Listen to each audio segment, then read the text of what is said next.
Hello animal lovers, आप लोग कैसे हैं। मैं जानता हूँ कि सब कुछ बढ़िया है, तो इसलिए अब आप और खुश हो जाइएगा क्योंकि विचर टेटेलिया का जो फाइनल एपिसोड है सीजन 1 का, जो कि आज आप इसी चैनल पर देखने वाले हो। और इसमें काफी कुछ नया होने वाला है क्योंकि यहाँ पे असली चेहरा ब्रिमकैप सब पे अटैक कर रहा होता है। इसलिए वीडियो के एंड तक जरूर बने रहना, आपको बहुत मजा आएगा, सच कह रहा हूँ। और कांग्रेचुलेशंस, क्योंकि आपने वाइकिंग एनीमे एक्सप्लेन चैनल पर पूरी एक सीरीज देख ली। और अगर आपने इसके पहले के एपिसोड्स नहीं देखे तो चैनल पर ही आपको मिल जाएंगे, इसलिए आपको जरूर देखना चाहिए। तो शुरू करते हैं। एपिसोड की शुरुआत में ही हम देखते हैं कि यहाँ पे कोको और टेटिया तो यहाँ पे खेल कूद कर ही रही होती हैं, लेकिन इतने में यहाँ पे केफरी पूछते हैं जो तुमने एगॉट को शूज दिए थे क्या वो सही से काम कर रहे थे। लेकिन इतने में अलायरा की कैप जो कि उड़ते हुए आ रही होती है, तो केफरी उसे देख कर काफी हैरान होते हैं। वो यहाँ पे कोको टेटिया से कुछ कहते हैं उससे पहले ही यहाँ पे सरपेंट बैक केव इन पे अटैक कर देती है, जिसमें यहाँ ये लोग केव के अंदर ही एक खाई में गिरने लगते हैं। यहाँ केफरी कोको और टेटिया को तो किसी तरीके से संभाल लेते हैं, लेकिन इतने में ही केफरी के ऊपर एक बड़ा सा पत्थर गिर जाता है, जिस वजह से यहाँ केफरी जख्मी जाते हैं। और तभी हम केव का सीन देखते हैं जहाँ पे तीनों बच्चे भाग रहे होते हैं उस असली चेहरे से बचकर, लेकिन यहाँ पे यूनिडर की वजह से दोनों को अपने क्लोक में ही ले लेता है ताकि ये लोग छुप सके। और यहाँ पे असली चेहरा भी आ जाता है और वो क्या ही रहा होता है, क्या तुम लोग शिकार हो या फिर शिकारी? तो अगर तुम लोग शिकारी नहीं हो तो सामने क्यों नहीं आ जाते ताकि मैं तुम्हारा शिकार बना सकूं। और बंदा यहाँ पे बिल्कुल गिर जाता है। लेकिन इतने में यहाँ पे हम देखते हैं कि जो मिरीफून्स रहते हैं वो यहाँ पे रीचे और एगॉट को तो मिरीफून्स की तरह ही देख रहे होते हैं, लेकिन यूनी जिसने अपने क्लोक को पहना नहीं होता बल्कि सब पे कवर कर रखा होता है, जिस वजह से वो मिरीफून की तरह नहीं दिख रहा था, जिस वजह से उसका मिरीफून काफी डरने लग जाता है। और शोर की वजह से ही यहाँ पे ये असली चेहरा ने ढूंढ लेता है। यहाँ पे वो यूनी को अपनी तरफ खींचने की भी कोशिश करता है, लेकिन रीचे यूनी को बचाने के लिए एक स्पेल करती है जिसकी मदद से यहाँ पे काफी धूल उड़ने लगती है। यहाँ पे ये लोग यूनी को बचा के भागे रहे होते हैं और रीचे भी यहाँ पे असली चेहरे को चिढ़ा के भाग जाती है। हालांकि इधर एगॉट भी भागते हुए सोच रही होती है कि यहाँ पे अलायरा भी नहीं है, इसे हराना लगभग नामुमकिन है और हम तो उसे हरा भी नहीं सकते। और इतने में यहाँ पे हम देखते हैं कि आगे का रास्ता भी टूटा हुआ होता है, लेकिन एगॉट को यहाँ पे आइडिया आता है कि जैसे अलायरा ने रास्ते को फ्रीज करते हुए आराम से क्रॉस किया था, अगर हम भी इसे फ्रीज कर देंगे तो हमें केव के गैप्स की फिक्र नहीं करनी पड़ेगी, जो कि सील की वजह से, जाहिर सी बात है जो केव में सील है। इधर एगॉट भी स्पेल से पूरे रास्ते को फ्रीज कर देती है और इधर रीचे ने भी एक डिस्क तैयार कर दी थी जिसपे स्लाइड कर सकते हैं।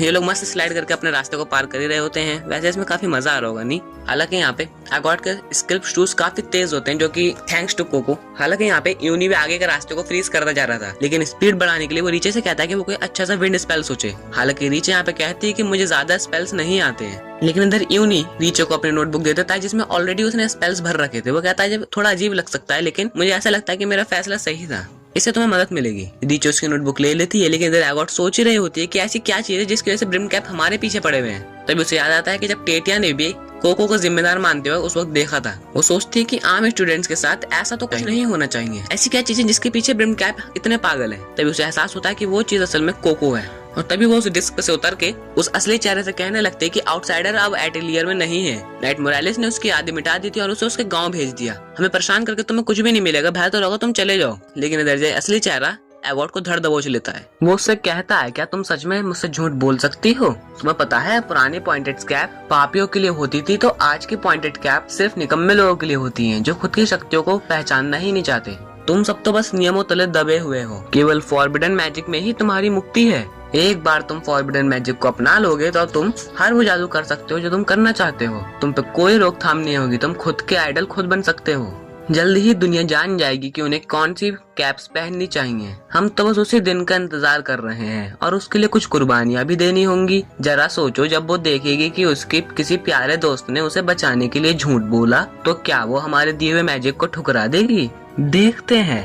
बच्चे टेस्ट देते हैं और वो बढ़ते हैं, यही उनके बढ़ने का मौका होता है। मैं तुम्हें सबक सिखाऊंगा लड़की, क्योंकि मुझे कोको को एक टेस्ट देना है। और यहाँ पे वो ब्रिमकैप एगॉट के हाथ में कुछ ड्रॉ करने की कोशिश करता है, उसके हाथ को जख्मी करते हुए। हालांकि तभी एगॉट को याद आता है कि कैसे इस्थिस ने भी कोको को बताया था कि ब्रिमकैप अक्सर अपने हाथों में टैटू सील कर लेते हैं, जिससे उनके स्पेल्स हद से ज्यादा पावरफुल हो जाते हैं। एगॉट ये सब नहीं चाहती थी, वो अपनी मेहनत से ही आगे बढ़ना चाहती थी, इसलिए वो यहाँ पे उससे मना करती है। यहाँ पे वो काफी झटपटाने लगती है और तभी वो देखती है कि यहाँ पे रीचे उसकी तरफ एक स्टोन रिबन को फेंक रही होती है। वो कहती है कि जैसे रास्ता टूटे इसे पकड़ लेना, और तभी यहाँ पे रास्ता टूट भी जाता है। हालांकि एगॉट तो उसे पकड़ के बच जाती है और रीचे उसे खींच भी लेती है, लेकिन तभी यहाँ पे एगॉट पूछती है कि ये रास्ता टूटा कैसे। रीचे बताती है यूनी ने रास्ते को नीचे से तोड़ा। हमारा प्लान है कि हम उस टोपीबाज को इसी खाई में हमेशा के लिए दफन कर देंगे। लेकिन रीचे ये वाली बात भूल गई कि वो हर वक्त हवा में उड़ रहा था। और तभी हम इधर यूनी को देखते हैं जो कि यहाँ पे वो सील्स ड्रॉ कर रहा होता है रास्ता तोड़ने के लिए। लेकिन तभी वो सोचता है कि चलो शुक्र है एगोट बच तो गई, हमारा प्लान काम कर गया, शायद मुझे अपनी काबिलियत को वाकई में नहीं छिपाना चाहिए। हालांकि मैं मास्टर को ये कहना चाहता हूँ कि मैं उतना भी बेकार नहीं हूँ जितना कि वो मुझे समझते हैं, शायद से ये मेरे लिए एक मौका हो। लेकिन इतने में यहाँ पे वो ब्रिम कैप उसे धर दबोच लेता है। यहाँ पर असली चेहरा से कहता है कि अगर तुम छिपे रहते तो मैं तुम्हें एक बख्श देता, लेकिन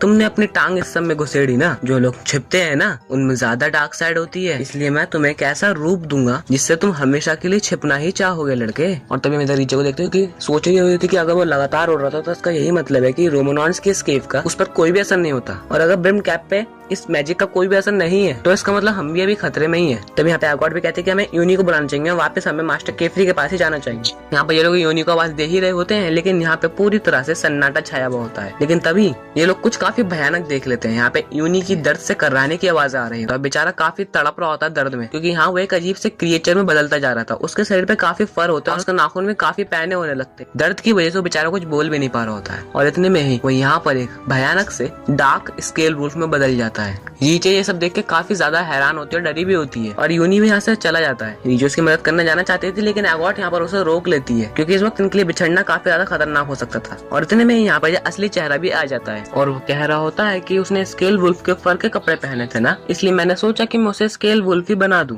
अब पता नहीं जब तक उसकी यादें मिटेंगी तब तक वो क्या करेगा। लेकिन रीचे भड़कते हुए उससे कहती है कि अपनी बकवास बंद करो और यूनी को वापस लाओ। लेकिन ये असली चेहरा कहता है कि उसे ठीक करना मेरी मर्जी है, भूल गई जादू कुछ भी कर सकता है, अब अगली बारी तुम में से किसकी होगी ये मैं बाद में सोचूंगा। और वो वहाँ से चला जाता है। लेकिन तभी यहाँ पे रीचे कहती है कि मुझे वो चीजें करना पसंद नहीं जो मैं नहीं करना चाहती, लेकिन मैं किसी दोस्त को भी पीछे छोड़कर नहीं जाना चाहती। क्या तुम्हें यह एहसास नहीं है? लेकिन एगोट कहती है कि मुझे भी यह एहसास है, लेकिन इस वक्त हमारी जिम्मेदारी मेरी फोन्स हैं जो कि डरे हुए हैं, हमें उन्हें उनके झुंड तक पहुंचाना ही होगा। हमें बाहर किसी से मदद मांगनी होगी और उन्हें बताना होगा कि यहाँ पे इस वक्त क्या हालात है। ऐसा करते हैं, मैं यूनी के पीछे जाती हूँ और तुम मेरी फोन्स को एग्जिट तक लेके जाओ, क्योंकि मैं तुमसे ज्यादा स्पेल जानती हूँ। तुमने तो केवल फ्लेक्सिबल रिबन के स्पेल सीखे थे, अपनी मर्जी के स्पेल्स। हमें नहीं पता आगे कौन सा खतरा हो, इसलिए बेहतर यही रहेगा। और एगोट यहाँ से चली जाती है और रीचे जो कि यहाँ पे अकेले ही रह जाती है। और तभी हम यहाँ पे खाई का सीन देखते हैं, जहाँ पे जमीन में आधा धसा हुआ ब्रश बड़ी किसी तरह से बाहर निकलता है। वो कोको को यहाँ पे जगाने की कोशिश करता है। कोको यहाँ पे जागते ही बस यही सोचती कि अभी तक मैं हुआ क्या था। यहाँ वो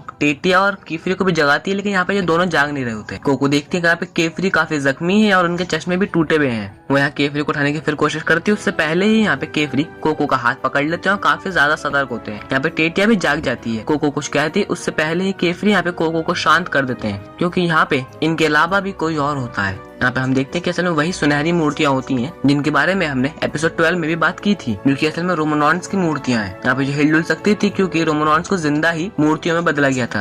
केफरी कहते हैं कि रोमोनॉन्स विचेस को बहुत ज्यादा बुरा मानते थे, तो इसलिए हमें मान लेना चाहिए कि मौका मिलते ही ये हम पे हमला कर देंगे। फिक्र मत करो, मैं तुम्हें बचाऊंगा क्योंकि मैं तुम्हारा टीचर हूँ, जितना हो सके उतना मेरे करीब रहना। केफरी यहाँ पे लड़खड़ाते हुए खड़ा होता है और यहाँ पे इसी सीन के साथ एपिसोड के साथ साथ सीजन की भी एंडिंग हो जाती है। तो आपको अभी तक ये सीरीज कैसी लगी? अगर आप चाहते हैं कि आगे भी इस सीरीज को मैं कवर करूं, तो आपको वाइकिंग एनीमे एक्सप्लेन चैनल को बचाना होगा, क्योंकि जैसे हालात चल रहे हैं मुझे नहीं लगता इसका अगला सीजन में कभी भी कवर कर पाऊंगा। तो इसलिए पहली बार मैंने वीडियो में कहा है, प्लीज सब्सक्राइब करो यार। और अगर आपको बैकग्राउंड म्यूजिक चाहिए तो आप डिस्क्रिप्शन से डाउनलोड कर लीजिएगा। आप इसके बारे में कमेंट में भी काफी बात कर सकते हैं, क्योंकि ये सीरीज वाकई में काफी कमाल की है। इसका ये लास्ट एपिसोड तो और भी ज्यादा कमाल का हो गया था। तो अब मिलेंगे कभी और किसी और एनीमे के साथ, तब तक के लिए सायोनारा।